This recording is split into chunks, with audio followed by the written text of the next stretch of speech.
Assalamu alaikum wa rahmatullahi wa barakatuhu. Bismillahir Rahmanir Rahim. Welcome to the new Thriving Muslimah series brought to you by IGNA Sisters. What does it mean to thrive? Is it the same as to survive, or is there a difference? Surviving is to merely eke out an existence, whereas thriving is to flourish, to be successful in mind, body, and soul.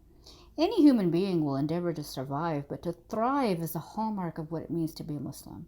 And a Muslim woman is unlike any other. I once heard a speaker in a lecture say that he told his attendees in the audience to record a video message of themselves as if that was their last message before they would die, and send it to their families. The reaction and response from the audience were phenomenal. Most of the audience couldn't do it, and the ones who did felt high in Iman, but told the speaker at another day and time that their Iman began to fluctuate. They felt a dip after that video challenge. They wanted to thrive.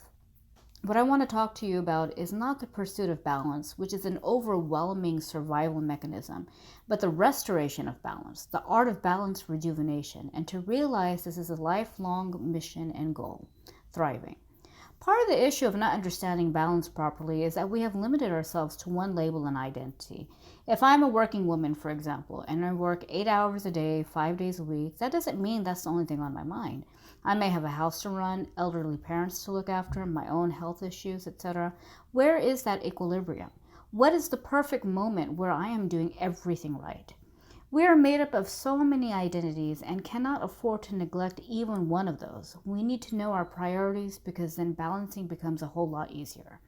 To restore that equilibrium of our essence, we have to keep returning to our core of existence, which is our relationship with Allah, which is an extension of your rational experience, your understanding, intellect, spirit, and well-being.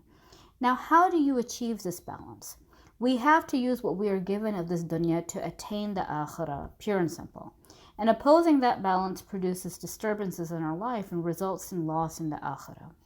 And as Muslim women, or even women in general, we have this unnatural need or desire to be the best at everything and to compare ourselves to everyone, whether they be man or woman, to be the superwoman, to juggle everything without any of the balls falling down. That is not the pursuit of ihsan. The pursuit of ihsan is restoring that balance by developing yourself spiritually. And since the spiritual affects the physical, we can divide balance into 3 objectives. The first is steadiness. Allah subhanahu wa ta'ala says in Surah Al-Hadid, verse 25, "Indeed, we have sent our messengers with clear proofs and revealed with them the scripture and the balance that mankind may keep up justice." Steadiness is balance, and balance is justice, especially when it is difficult to accomplish.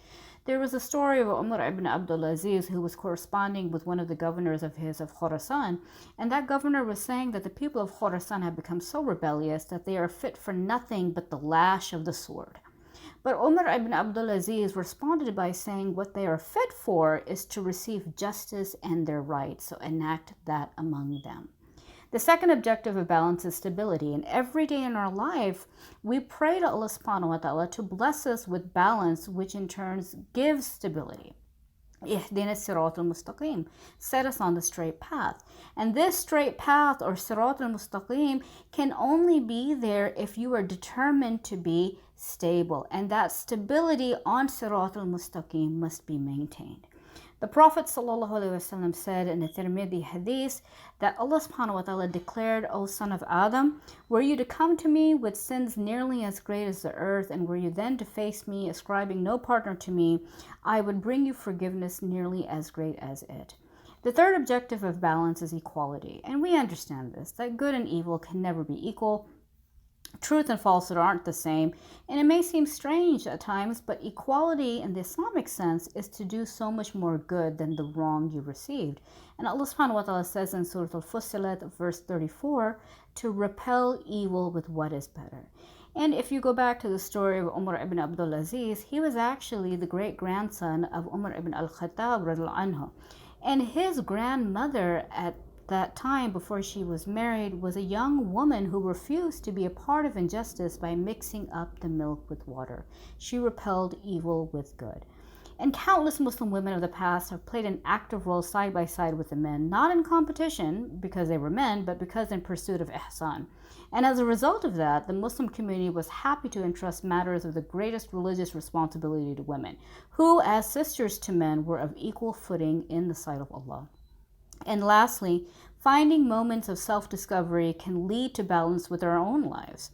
As important as it is to listen to others, it is as important to listen to your own self. The daily morning routine of the Prophet ﷺ was to sit in silence after the Salatul Fajr prayer until sunrise. And it is in these moments of silence when we can connect and reconnect with our Creator that we find our own voice and calling to set us on our path to restoring balance. Tune in next time to our discussion in this ongoing series, The Thriving Muslimah. And until we meet again, Assalamu alaikum wa rahmatullahi wa barakatuh.